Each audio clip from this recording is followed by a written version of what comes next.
Hey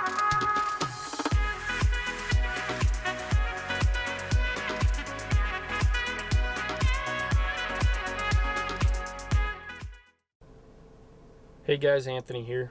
I wanted to make a video today just kind of talking about what I believe to be some good success tips or strategies for success for attending SDI. A little bit of background on me. I just finished my first semester of the associate program, so I feel like I'm starting to get pretty well grounded and in the rhythm of things. And this is just kind of what I've experienced and witnessed so far that I think might be beneficial for you guys to hear and possibly use. So, talking about the orientation of the classes and kind of how they're set up, they gave me 2 classes at once. So each week for the class you have a discussion that you have to do, and that's where the instructor will post a topic, and then you have to give your input or opinion on it, and your fellow classmates will respond to it with what they think. So it's kind of a way to just bounce ideas off one another and get different perspectives. So you have 2 of those, one for each class, and then each class typically has 2 assignments also. They'll give you a chapter to cover for the week, and then you'll have to write a paper and submit it by 11:59 on Sunday. They're super weird about that, but all assignments are due 11:59 on Sunday, Arizona time. So depending on your time zone, you'll just have to kind of figure it out.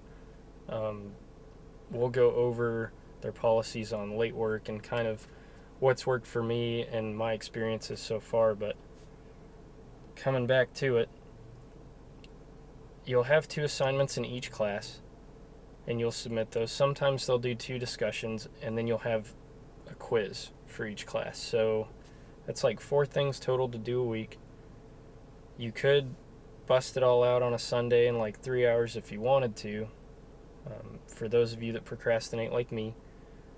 But I encourage you, if you're looking to attend, or if you're currently, like, you just enrolled and you're about to start, I would make yourself kind of a dedicated work schedule to balance it all. And for those of you that don't know, SDI does these field study opportunities. So SDI is really online oriented. Like, that's all. It's online school, and they send you stuff for labs that you can do to get some hands-on exposure and some training. But if you really want to build up your resume and your skill set, you want to take advantage of those field studies, and they offer them at the end of the associate program for you to enroll in. I'm not so sure about the certificates. I'll have to look into it and then get back to it. If any of you are about to attend for a certificate, drop it down in the comments, and then I can kind of let you know. I might do another video, I might just message you, we'll see. But so, whether or not you're eligible for those field study programs is based on merit, GPA, attendance record, and then the overall effort that you put into it. So, for example, on those discussions, you have to respond to at least, it's typically like 2 or 3 of your classmates, and give input on their stuff. And it has to be like good input. It can't just be like, good job. It's got to be like an actual, you have to read and then feed off of it. Some students are just kind of like the whole pat on the back, good job, and they hope that counts. And then when the assignments are due Sunday and they get their grades the following Monday, they're like, why did I get a 0 in my discussion? Well, that's why. You didn't contribute anything. So for me, I would respond to more than just 2. I would try to get in there and give feedback on as many of your classmates as possible. Like, for my class, I have about 20 students. So you got to think that if you set aside, 10 to 15 minutes a day, or even an hour on a Saturday or Sunday, it's not hard to just flip through them for each class and give your 2 cents on what they're talking about and what you think, And in addition to that, field studies might or might not happen.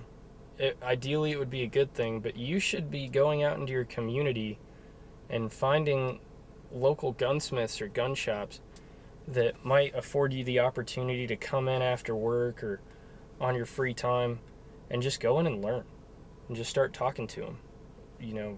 Get their input and get their perspective on things, and that's going to help when you start doing your coursework and you're struggling with a specific topic. Sometimes it helps to get somebody else's twist on things to kind of help process it. I know for me, I'm not good at this I'm a very visual, hands-on learner. This is the first time I've done online school, so for me, some of this stuff is kind of hard. Like, I don't have a huge background in this kind of stuff.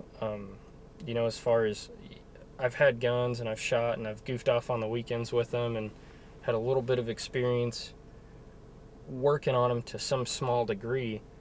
But when you start getting into like advanced ballistics or you start getting into stock work and things like that, sometimes it's just like, whew. So it helps to be able to go and bounce some of these questions and ideas off an actual person.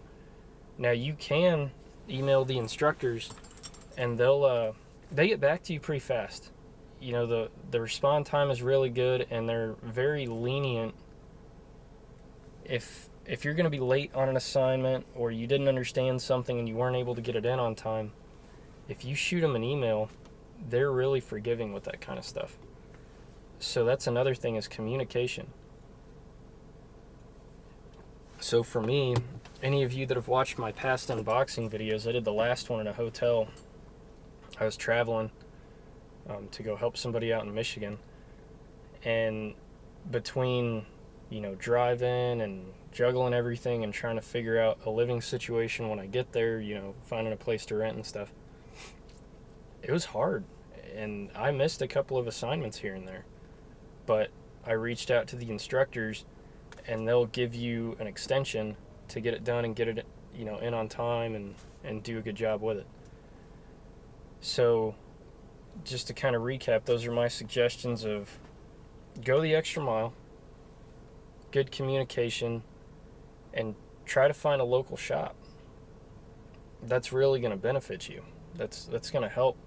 Now, another thing, this is for like the financial guys, those of you that aren't using the GI Bill and you're thinking about attending and using financial aid. Here's what I did.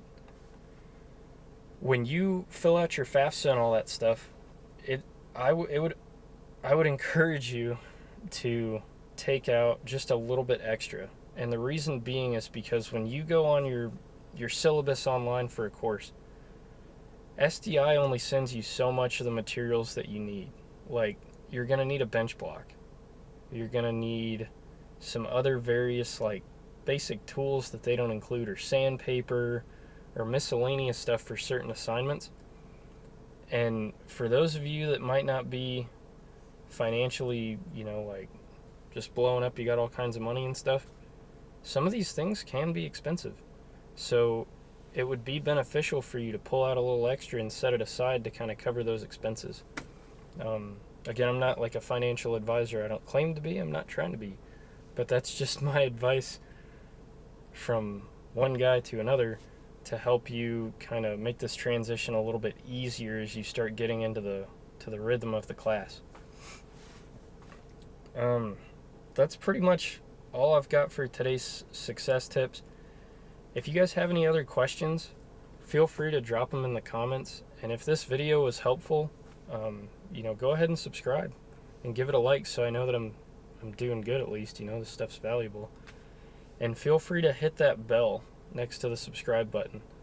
Unfortunately, I can't control how often the school sends me stuff to do unboxings. So keeping these videos consistent is kind of hard. And I don't want you guys to have to keep checking back and seeing if I've posted something new. So if this stuff helps you and it interests you, go ahead and hit the bell and you'll see every time I can post. I'm about to do another unboxing soon here in the next couple days. They sent me the hydrographic dip kit, so I'm about to start that class. That should be pretty neat. And I'll try to get that up in the next like 3 or 4 days for you guys. But yeah, that's pretty much all I got for today. Hopefully that was helpful, and thanks for watching.